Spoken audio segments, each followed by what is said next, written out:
வணக்கம். Welcome to mister review channel. நான் பார்த்த படங்கள் அப்படிங்கிற டாப்பிக்கில் நாம் இன்றைக்கி பார்க்க போகிற படம் இயக்குனர் மகிழ் திருமேனி அவங்களோட இயக்கத்தில் அஜித்குமார், த்ரிஷா, அர்ஜுன், ரெஜினா, அர்ணவ் மற்றும் பலர் நடித்து இப்போ தியேட்டரில் பிப்ரவரி 6ஆம் தேதி வெளிவந்த விடாமுயற்சி அந்த படத்தை தான் பார்க்க போகிறோம். இந்த படத்தை பார்க்க போகிறதுக்கு முன்னாடி இந்த படம் பார்த்துக்கிட்டோன்னா 1996 வருஷம் வெளிவந்த பிரேக் டவுன் அந்த படத்தோட அஃபிஷியல் ரீமேக் அப்படிங்கிறத இங்கே தான் தெரிவிக்கப்படுறதுக்கு ஆசைப்பட்றேன். ஆனால் முழு கதையும் பார்த்திங்கன்னா அங்கே எடுத்துருக்காங்களா அப்படின்னு கேட்டால் அது இல்லை. முழு கதையும் பார்த்துக்கிட்டோன்னா அதுன்னு எடுக்கலை. அதிலேருந்து ஒரு நாட்டை மட்டும் எடுத்து தன்னோட மனைவி பார்த்துக்கிட்டோன்னா காணாமல் போயிடுறாங்க.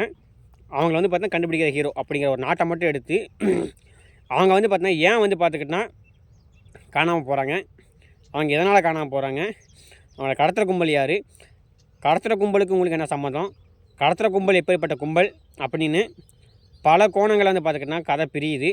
அப்படி பல கோணங்களை கதை பிரிஞ்சாலும் ஏன் பார்த்துக்கிட்டோன்னா அஜித்தும் த்ரிஷாவும் ஏன் பார்த்துக்கிட்டோன்னா அந்த ரோட் ட்ரிப் போகணும், அந்த ரோட் ட்ரிப் போகிறதுக்கான காரணம் என்ன அப்படிங்கிறத படத்தோட ஆரம்பத்தையே சொல்லிடலாங்க. இந்த படம் ஆரம்பிக்கிறதுக்கு முன்னாடியே படத்தில் பார்த்துக்கிட்டோன்னா 4 விதமான கெட்டப்பில் பார்த்துக்கிட்டோன்னா அஜித்குமார் வராரு அப்படின்னு பார்த்தீங்கன்னா நம்ம மகிழ் திரும்பி சொல்லியிருந்தா. அப்படி அதை பார்க்கும்போது நமக்கு அப்படி தான் தெரிஞ்சிச்சு. ஃபஸ்ட்டு படத்தோட ப்ளஸ் நினச்சிக்கிட்டிங்கன்னா படத்தோட மேக்கிங் பார்த்துக்கிட்டோன்னா அவ்வளோ விருப்பமாக இருந்துச்சு. படம் முழுக்க பார்த்துக்கிட்டோன்னா வெளிநாட்டுகளையே அசர்பைஜான்லேயே எடுத்த படம். படத்தோட மேக்கிங் விஷுவலும் பார்த்துக்கிட்டோன்னா அவ்வளோ விருப்பமாக இருந்துச்சு. முக்கியமாக இந்த இன்ட்ரோவுக்கு அப்புறம் பார்த்துக்கிட்டோன்னா ஒரு கார் ஃபைட் சீன் வருங்க. காருக்குள்ளே வச்சு பார்த்துக்கிட்டோன்னா ஒரு ஃபைட் சீன் வரும். அந்த ஃபைட் சீனை மேக்கிங் பண்ண விதமெல்லாம் பார்த்துக்கிட்டோன்னா அவ்வளோ விருப்பமாக இருந்துச்சு, அவ்வளோ கிராண்டாகவும் இருந்துச்சு. அதே மாதிரி அதுக்கு தகுந்த பார்த்துக்கிட்டோன்னா ஹார்ட் ஒர்க்கும் போட்டுனாங்க அப்படிங்கிறது அந்த ஃபைட் சீனை பார்க்கும்போது நமக்கு தெரிஞ்சிச்சு. அதுபோக நம்ம அஜித்குமார் சாரோட நடிப்பு. அஜித்குமார் சார் பார்த்து இந்த படத்துக்கு பார்த்துக்கிட்டோன்னா 2 வருஷம் கஷ்டப்பட்டுருக்கா. அப்படி உடல் ரீதியாகவும் சரி மன ரீதியாகவும் சரி கிட்டத்தட்ட ஒரு 2 வருஷம் பார்த்தா கஷ்டப்பட்டுருக்கார் அப்படிங்கிறத அவரோட தோற்றத்துலேயே பார்த்தா நமக்கு தெளிவாக புரிய வச்சிருது. கிட்டத்தட்ட பார்த்துக்கிட்டோன்னா 4 கெட்டப்பில் வந்தாலும் போர்ஷனே பார்த்தா படத்தில் அதிகமாக வரதுனால அது நமக்கு பெருசாக தெரியல. படத்தோட கதை பார்த்துக்கிட்டோன்னா நம்ம 12 வருஷத்துக்கு முன்னாடியே பார்த்துக்கிட்டோன்னா அஜித்தும் த்ரிஷாவும் பார்த்தா கல்யாணம் பண்ணிக்கிறாங்க. கையிலங்கிற கேட்டில் பார்த்தா கல்யாணம் பண்ணிக்கிறாங்க. கல்யாணம் பண்ணி நல்லா போயிட்டு இருக்கும்போது திடீர்னு பார்த்துக்கிட்டோன்னா நம்ம த்ரிஷாவுக்கு பார்த்துக்கிட்டோன்னா எனக்கு பார்த்துக்கிட்டோன்னா அவங்க கூட எனக்கு வாழ பிடிக்கல, ஸோ அதனால் எனக்கு பார்த்துக்கிட்டோன்னா மியூச்சுவலாக விவகாரத்தை கொடுத்துரு, அதாவது டைவர்ஸ் பண்ணிடு, எனக்கு பார்த்துக்கிட்டோன்னா நான் வேறு ஒருத்தர் கூட பார்த்தா அஃபேரில் இருக்கேன், எனக்கு பார்த்துக்கிட்டோன்னா உங்களோட வாழ பிடிக்கல அப்படின்னு சொன்ன உடனே நம்ம அஜித்குமார் பார்த்துக்கிட்டோன்னா ஏன் அப்படின்னு கேட்காம அந்த பொண்ணோட இதுக்கு பார்த்துக்கிட்டோன்னா முக்கியத்துவம் கொடுத்து சரி ஓகே, எத்தனையோ பேருக்கு லைஃப்பில் பார்த்துக்கிட்டோன்னா எத்தனையோ பயணங்கள் பார்த்துக்கிட்டோன்னா மாற்றத்தை கொண்டு வரும். நான் நானே பார்த்துக்கிட்டேன் உங்கள் அம்மா வீட்டில் விட்றேன், ரொம்ப ட்ராவலே பார்த்துக்கிட்டோன்னா உன் மனசு மாறதுக்கான வாய்ப்பு ரொம்ப கம்மி இருந்தாலும் அதுக்கான முயற்சி எடுக்கிறேன்ட்டு நானே உங்கள் அம்மா வீட்டில் விட்றேன் அப்படின்ட்டு அந்த 9 மணி ட்ராவல் அவங்க அம்மா பார்த்தா கூட்டிட்டு அந்த விடுறதுக்கு த்ரிஷா கூட்டிகிட்டு போகிறேன். அப்படி கூட்டிகிட்டு போகும்போது ஒரு இடத்துல பார்த்தீங்கன்னா வண்டி பார்த்தீங்கன்னா பிரேக் டவுன் ஆகி நின்றுது. அதுக்கப்புறம் பார்த்துக்கிட்டோன்னா சரி ஒரு காரை ரெடி பண்ணலான்னு பார்த்தா காரை ரெடி பண்ண முடியல, ஸோ அதனால் ஒரு லிஃப்ட் கேட்டு ஒரு காரில் போகிறாங்க. அதுக்கப்புறம் சின்ன மிஸ்டேக்குனால அவரே கார் ரெடி பண்ணிட்டு போகிறார். அப்படி மிஸ்டேக் ரெடி பண்ணிட்டு போகும்போது அந்த பிரேக் டவுன் ஆன இடத்துல பண்ணி லிஃப்ட் கொடுத்து போன காரில் பார்த்துக்கிட்டோன்னா கேட்கும்போது யார் நீங்கள், எவர் நீங்கள், எதுக்கு பார்த்தா எனக்கு உங்கள் முன்ன பார்த்ததே இல்லை அப்படின்ட்டு அந்த லிஃப்ட் கொடுத்த சகாவாகும்போது அங்கேருந்து மனைவி தேட ஆரம்பிக்கிற அப்படி படத்தோட கிளைமேக்ஸையும் தேடிக்கிட்டு இருக்கா. அப்படி அவங்க யார், அவங்க ஏன் கடத்தினாங்க அப்படிங்கிறத பல கோணங்கள் பார்த்தா கதை பிரிஞ்சாலும் அஜித் மட்டும் பார்த்துக்கிட்டோன்னா முன்னையும் பண்ணி 4 பார்த்தா கதை போய் வரனால நம்மளால் படத்தோட பார்த்தீங்கன்னா ஈஸியாக கனெக்ட் ஆக முடியுது. ஏன் பார்த்தீங்கன்னா அப்படி புரியாதாங்க வைக்கிறாங்க அப்படிங்கிறதையும் நமக்கு ஈஸியாக புரிய வச்சிடறாங்க படத்தில்.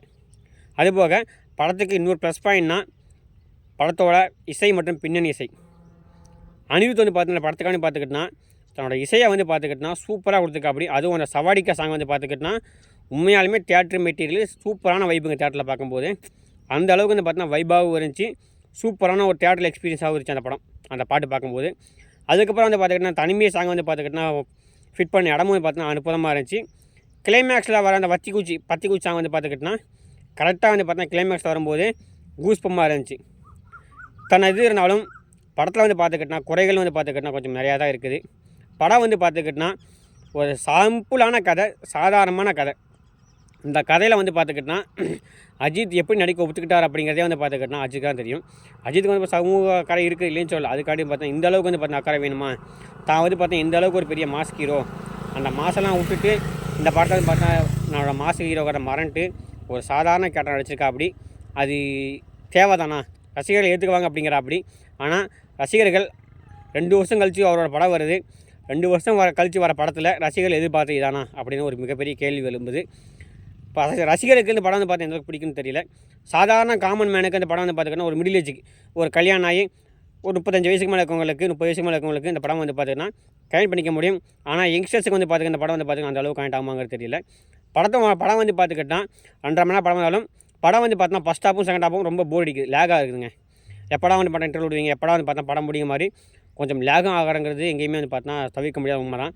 படம் வந்து பார்த்தா லேகு தான். அதுபோக படத்தில் மாஸ் மூமெண்ட்ஸ் எங்கேயுமே இல்லாதனால மாஸ் மூமெண்ட் கொடுக்கறதுக்கான சீன் இடமும் இருந்து அதை கொடுக்காம விட்டது மகிழ் திருமணியோட ஒரு சின்ன ஏமாற்றமாக இருந்துச்சு.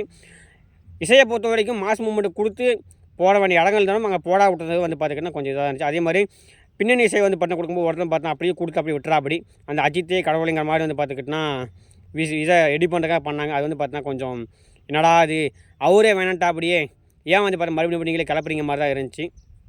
அதுபோக அந்த அர்ஜுனுக்கும் ரெஜினாக்கும் வந்து பார்த்தீங்கன்னா ஒரு ஃப்ளாஷ்பேக்கு, அந்த ஃப்ளாஷ்பேக்கு ஏன் வந்துச்சு, எதுக்கு வந்துச்சு அப்படிங்கிறது தெரியல. அது தேவைதானா அப்படிங்கிறதும் தெரியல. அதே மாதிரி இவங்க வந்து பார்த்திங்கன்னா பொண்ணுங்களை கடத்திட்டு போய் பிளாஸ்டிக் சர்ஜரி பண்ணி விற்றுருவாங்களாமா. ஏயோ ஒரு பொண்ணை கடத்துறீங்க, அந்த பொண்ணை கடத்தி அதிகபட்சம் விற்றிங்கன்னா ஒரு 10 லட்சம் போகும். நான் எனக்கு தெரிஞ்ச வச்சு சொல்கிறேங்க, 10 லட்சம் வச்சுங்களேன். நீங்கள் பிளாஸ்டிக் சர்ஜரி பண்ணி அதுக்கே 5 லட்சம் போகும். 5 லட்சம் வச்சு நீங்கள் என்ன பண்ண போகிறீங்க, அதுக்கு நீங்கள் பொண்ணை கழுத்தணும், அதுக்கு வந்து பார்த்தா பருத்தி மட்டும் குடவுல இருக்கலாமே அப்படிங்கிற மாதிரி தான் எனக்கு தோணுச்சு. என்னடா இது புதுசாக வந்து பார்த்தா கான்செப்ட் கொண்டாடுறாங்களே அப்படிங்கிற மாதிரி தான் இருந்துச்சு. இந்த இது வந்து பார்த்துக்கிட்டா நான் படத்தில் பார்த்து சொல்கிறேன் தவிர வேறு எதுவும் தெரியாதுங்க. ஒரு பொண்ணை கடத்தி பிளாஸ்டிக் சர்ஜரி பண்ணி விற்றுருவாங்களாமா. இது வந்து பார்த்துக்கிட்டனா நம்ப முடியாத மாதிரி இருந்துச்சு. அதே மாதிரி ஆர்னா வந்து பார்த்தா ஏன் வராரு, எதுக்கு வராரு அப்படிங்கிறது வந்து பார்த்துக்கிட்டனா தெரியல. இந்த மாதிரி பல கேரக்டர்கள் வந்தாலும் ஒரு 5-3 கேரக்டர் தான் வந்து பார்த்துக்கிட்டனா படத்தோட ஒன்றிணைஞ்சு படத்தை ஃபுல்லாக வந்து அவங்களுக்கான முடிவுங்கிறது எங்கேயுமே வந்து பார்த்தா நமக்கு வந்து பார்த்தீங்கன்னா தெளிவாக இல்லாமல் போச்சு. அதை வந்து பார்த்துக்கிட்டனா கொஞ்சம் முடிச்சுக்கலாம். அதை வந்து பார்த்தா ஏன் அப்படி விட்டாங்கன்னு தெரியல. கிளைமேக்ஸில் வந்து பார்த்துக்கிட்டனா ஒரு இது வச்சாங்க. எல்லாத்துக்கும் மேலே பெரிய இன்டர்வல் பிளாக்கும் கிடையாது. இன்டர்வல் பிளாக் வந்து பார்த்தீங்கன்னா யூகிக்கிற மாதிரி தான் இருந்துச்சு. அதை வந்து பார்த்துக்கிட்டனா கொஞ்சம் வேறு மாதிரி எடுத்துக்கலாம். இன்டர்வலுக்கு அப்புறம் பார்த்துக்கிட்டனா அஜித் வந்து பார்த்துக்கிட்டனா முட்டி மோதி நிறையா ட்விஸ்ட் அண்ட் டென்ஸோடு வந்து பார்த்துக்கிட்டனா கண்டுபிடிப்பேன்னு பார்த்தா நார்மலாகவே போயிட்டு இருக்குது படம். எங்கேயுமே வந்து பார்த்துக்கிட்டனா அவரோட மூளையை யூஸ் பண்ணி வந்து பார்த்துக்கிட்டனா கண்டுபிடிக்கிற மாதிரி எங்கேயுமே இல்லை. அதுபோக வந்து பார்த்துக்கிட்டனா ஏகப்பட்டதை பார்த்துக்கிட்டனா அஜித்தை வந்து பார்த்தா பூமருங்கிறாங்க, அஜித்தை வந்து பார்த்துக்கிட்டனா அடிக்கிறாங்க வைக்கிறாங்க. இதெல்லாமே வந்து பார்த்துக்கிட்டனா அவரோட கேரக்டரை விட்டு வந்துக்காருங்க தெரியுது, மாசை விட்டு வந்துக்காருங்க தெரியுது இல்லைன்னு சொல்லலை. ஆனால் ரசிகர்கள் ஏற்றுக்குவாங்களா அப்படிங்கிறது தெரியல. மொத்தத்தில் இந்த படம் எப்படி இருக்குன்னா என்னை பொறுத்த வரைக்கும் பார்த்துக்கிட்டனா இன்றைய இளைஞர்களுக்கு கண்டிப்பாக அந்த படம் பிடிக்க வாய்ப்பு ரொம்ப ரொம்ப கம்மி. பட் கல்யாணம் ஆகிட்டு ஒரு மிடில் ஏஜ் இருக்கவங்களுக்கு அவங்களோட வாழ்க்கையை கனெக்ட் பண்ணிக்கிற போகிறதுனால கண்டிப்பாக வந்து பார்த்தீங்கன்னா மிடில் ஏஜ் மேன்ஸ்க்கு இந்த படம் வந்து பார்த்தீங்கன்னா கொஞ்சம் பிடிக்க வாய்ப்புகள் அதிகமாக இருக்குது. எதுக்காக இந்த படத்தை நீங்கள் பார்க்கணும்னா அந்த சவடிக்கா சாங்கு, படத்தோட பின்னணி இசை, அந்த கார் மேக்கிங் ஃபைட் சீன் வருங்க, அதுக்காண்டி நீங்கள் தாராளமாக இந்த படத்தை பார்த்தா ஒர்த்தாக போய் பார்க்கலாம். மற்றபடி எனக்கு தெரிஞ்சு பார்த்தா இந்த படத்தில் ரொம்ப போர் அடிக்கும். பொறுமையாக அந்த படத்தை பார்க்கணும்னு நினைக்கிறவங்க கண்டிப்பாக பார்க்கலாம். இல்லை நான் ஒரு மாதம் கழித்து நினச்சி பார்க்குறவங்க ஒரு மாதம் கழித்து பாருங்கள், கண்டிப்பாக உங்களுக்கு வந்து பார்த்தீங்கன்னா படம் பிடிக்கும். இந்த விமர்சனம் பிடிச்சிருந்தா மறக்காமல் சேனல் சப்ஸ்கிரைப் பண்ணுங்கள். சப்ஸ்கிரைப் பண்ணிட்டு பக்கத்தில் பெல்லைக்கான கிளிக் பண்ணுங்கள். மறக்காமல் சேனலை லைக் பண்ணி வீடியோவை லைக் பண்ணிவிட்டு முழு வீடியோ பாருங்கள். நீங்கள் அளிக்கக்கூடிய லைக்கும் கமெண்ட்டும் மிகப்பெரிய ஒத்துழைப்பு இருக்கும். அதனால் சேனல் சப்ஸ்கிரைப் பண்ணிட்டு முழு வீடியோ பாருங்கள். நன்றி, வணக்கம், தேங்க்யூ.